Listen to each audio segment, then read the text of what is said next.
circule. Moi, je trouve vraiment étonnant, un peu inouï, qu'on soit en train de débattre pour savoir si vraiment un papa, c'est complémentaire d'une maman. Oui, mais vous demandez à un enfant de 6 ans si papa, c'est comme maman, mais il va vous dire non. Papa m'apporte des choses que maman m'apporte pas. Il ne va pas rentrer dans des théories fumeuses, je ne sais pas quoi. Mais c'est le bon sens de tous ceux qui nous regardent. C'est le bon sens. Mais ça veut dire alors dans ce cas que vous niez cette identité d'homme et cette identité de femme qui sont tellement précieuses l'une et l'autre. Vous dites que c'est la même chose. Deux hommes, c'est deux hommes. Mais on n'a jamais répondu à cette question. J'aimerais bien que vous jusqu'à présent, il faut encore un homme et une femme pour faire un enfant, quand même. D'accord, il faut 2 sexes différents, on est d'accord. Mais sinon, quelle est l'identité de l'homme et celle de la femme? Madame, moi je ne suis pas pédopsychiatre. Je ne suis pas spécialiste de je ne sais pas quoi. La seule chose que je sais, c'est que je suis au contact du quotidien des gens. Et moi, je peux vous dire que n'importe quel enfant peut vous expliquer tout simplement, avec des mots les siens, mais tous ceux qui nous écoutent, qui nous regardent, doivent sur leur canapé sauter en l'air en disant « Mais attends, mais papa, c'est pas maman, c'est pas la même chose, mais c'est précieux d'avoir les deux ». Mais est-ce que c'est... J'espère que les enfants sont couchés, moi, mais d'accord, mais attendez, mais ça veut dire que deux mamans, c'est comme un papa et une maman. Emmanuel Pierrat, une femme, un homme, c'est la même chose. Emmanuel Pierrat, réagissez à vos propos. C'est pas la même chose. Pierre Grosjean, Emmanuel Pierrat. C'est un enrichissement mutuel. Tous les individus sont singuliers. L'altérité sexuelle est quand même une altérité peut se retrouver dans autre chose que le sexe, précisément. Il y a d'autres composantes de l'altérité. Ce qui est étonnant, c'est que ça soit une féministe comme vous et la ministre des droits des femmes qui m'explique que finalement, une femme c'est comme un homme et qu'après tout, 2 hommes, il y aura autant d'altérité qu'entre un homme et une femme. Et je trouve ça étonnant. Mais c'est dans votre raisonnement à vous que vous créez les inégalités entre les hommes et les femmes parce que vous estimez que les femmes sont faites pour tel rôle et les hommes sont faits pour tel rôle. Mais c'est pas vrai. Et moi je vous dis qu'il y a des hommes qui peuvent avoir l'instinct maternel aussi, qui peuvent s'occuper des enfants et je vous dis qu'il y a des femmes qui peuvent aller travailler. Je vous dis que les deux ont justement une égale importance et que priver un enfant de l'un ou de l'autre c'est une injustice pour l'enfant. Mais Emmanuel Pierrat vient de vous dire que c'était un modèle dépassé. Expliquez-vous. Oui, c'est un modèle dépassé. D'abord, je ne veux pas faire une bataille factuellement, vous voulez dire. Oui, pas un jugement de valeur. Non, non, c'est pas un jugement de valeur. C'est un modèle qui est aujourd'hui minoritaire en termes de chiffres, très bêtement. Mais ce n'est pas le débat. C'est pas la question pour moi, c'est pas de savoir si c'est un modèle minoritaire ou majoritaire. Selon moi, tous les modèles, en quelque sorte, doivent avoir les mêmes droits. Voilà. C'est aussi simple que ça. 75% des enfants vivent avec leurs 2 parents, père-mère. Non, on parle du mariage, etc. Moi, je parle de l'altérité.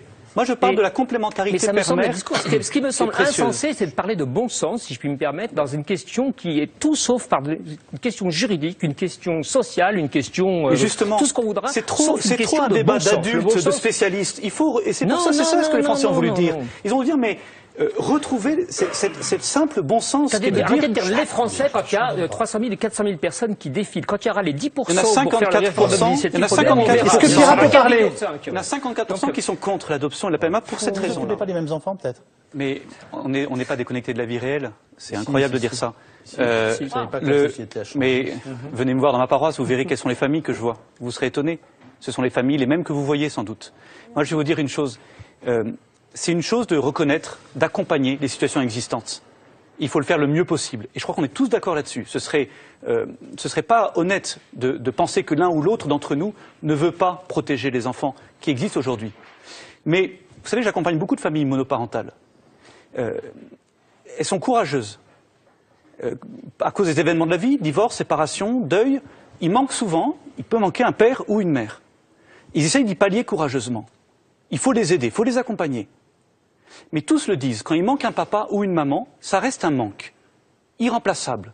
Et c'est souvent une souffrance. Instituer de nouvelles situations, instituer ce manque en amont pour répondre aux désirs d'enfants sincères de certains couples. Ça, c'est pas juste. Ça, c'est pas juste. Nous ouvrons l'adoption au couple. Non, ça veut dire que, regardez... Ils auront 2 parents. Ça veut dire qu'ils auront 2 parents. Ils auront plus. On leur prive, s'il vous plaît, on leur prive volontairement. Pour répondre encore une fois aux désirs d'adultes, on les prive de cette parité. On les prive de cette complémentarité père-mère. Est-ce que, oui ou non, cette complémentarité père-mère est accessoire ou est-ce qu'elle est structurante pour l'enfant? Est-ce que c'est un bien précieux qu'on doit pouvoir offrir à tous les enfants tant que c'est possible? Ou est-ce que le désir d'enfant, de certains adultes, désir sincère, passe en premier? Vous faites beaucoup. Ce que vous entendez par complémentarité père-mère. Mais vous faites, Madame Belkacem, vous faites tant pour la parité.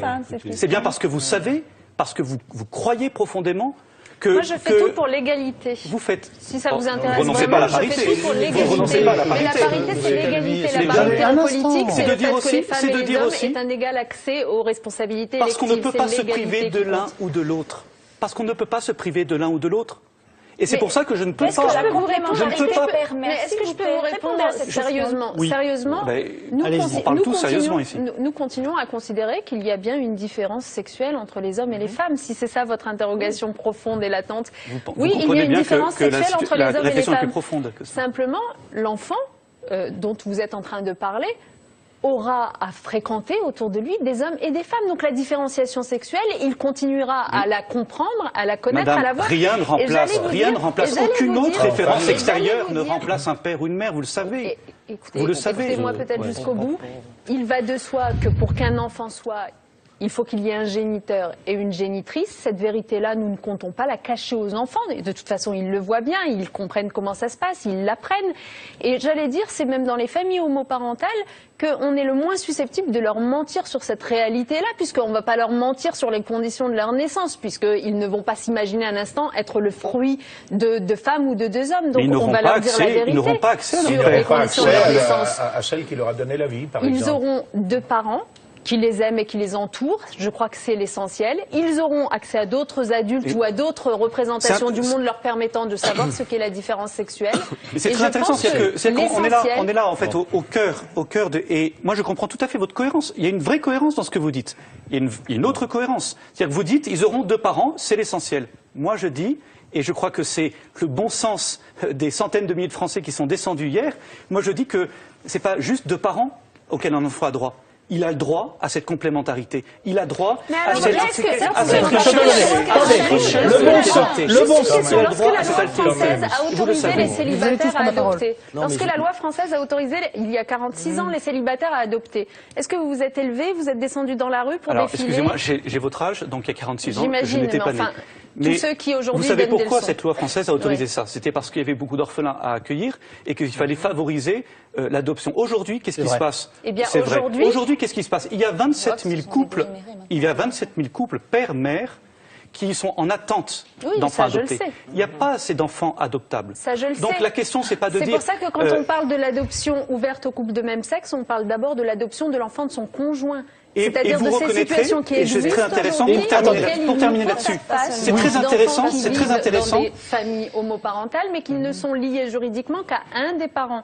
Et c'est ce que disait Barbara Pompili. Donc terminons, monsieur l'abbé. Terminez là-dessus, par exemple, madame. Ils n'ont plus aucun lien avec l'autre. C'est très intéressant parce que vous reconnaissez là que la plupart des enfants dont on parle en situation homoparentale sont en fait des enfants qui sont dans des familles recomposées. Ils ont donc encore, pour la plupart, leurs deux parents, qui ne vivent pas forcément ensemble. Leur père s'est peut-être mis avec un autre homme. Mais ils ont encore leurs deux parents. Nous allons, en ouvrant la PMA à tous, la procréation médicalement assistée à tous, en ouvrant la GPA forcément ensuite, nous allons avoir des enfants à qui on prive intentionnellement d'un père et d'une mère. Ces questions-là vont être soulevées un peu plus loin dans l'émission.